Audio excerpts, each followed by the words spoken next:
saw you working that all. Done that before. Not me.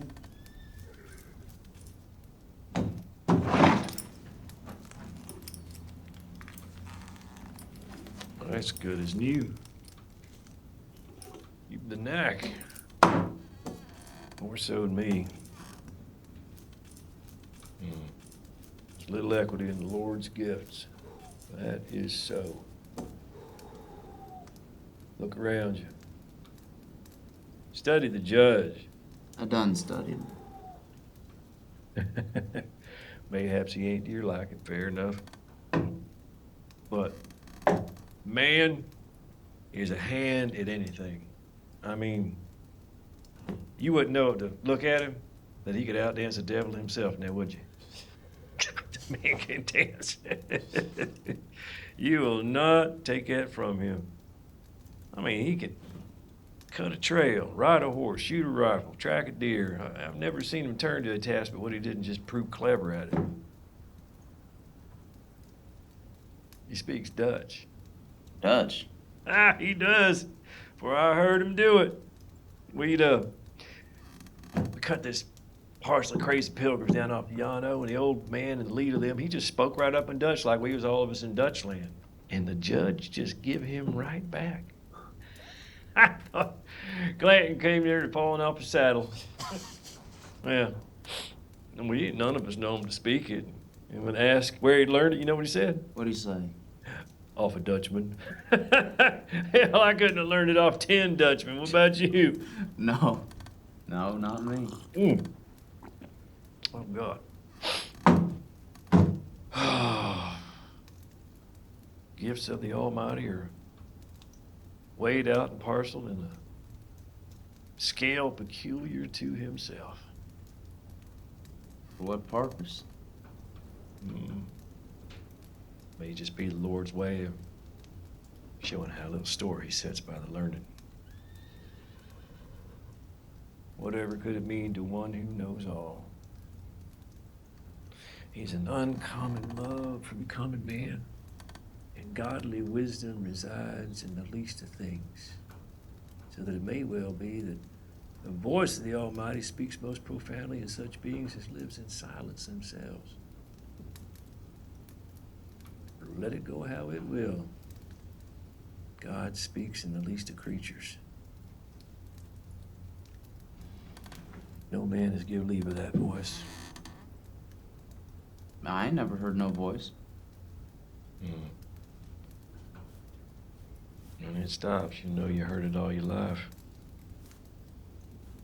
At night, when the horses are grazing and the company's asleep, who hears them grazing? Well, don't nobody hear them if they're asleep. And if they cease their grazing, who is it wakes? Every man. Every man.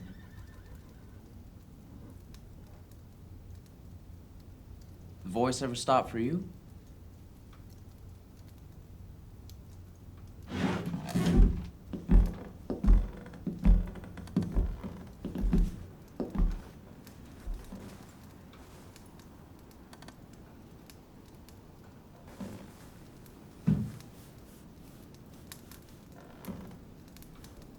We were out west of Arizona. Delaware's reported a Apache camp. The South. Men, women, children, all of them ignorant of what was to come. And we thundered through that village, and then like demons out of hell, we swung around and just dashed back in. And this one warrior, he stepped right into our path and leveled his lance, and Clanton dropped him in his tracks. And in that first breath, kid, that whole damn village just turned into a slaughterhouse. Women, naked youngins, screaming, scattering. This one old codger waving a pair of white pantaloons like a flag of surrender. But we didn't raise the rifle. Don't waste powder and ball on anything that can't shoot back, the judge had said. So we slew him. clubs and knives. It was a butchery, pure and simple. Huts ablaze, people come running out of them, aflame, and we just cut them down with our blades. Some folks knelt for mercy, but they got none. Our men on foot just lopped off their heads. And then through the smoke,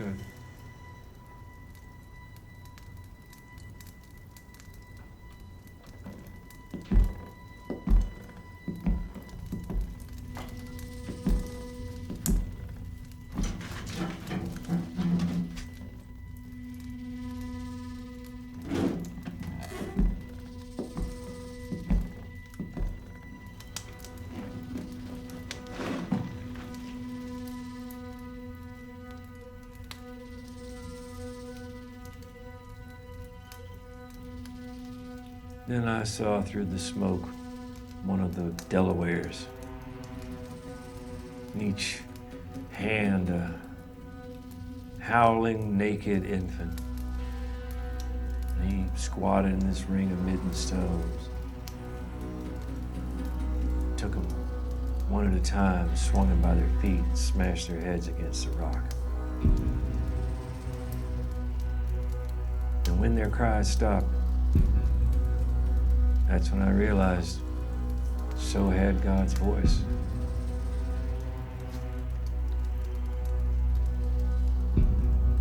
Try as I might to listen, is no longer there.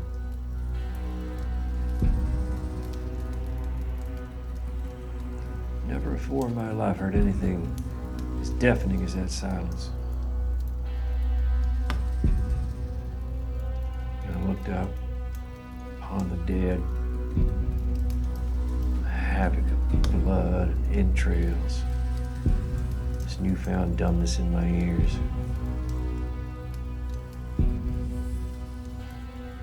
And I unsheathed my knife and joined the others harvesting scalps.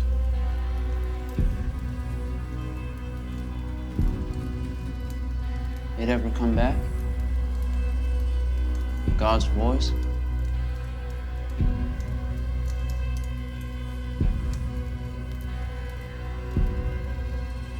Tobin.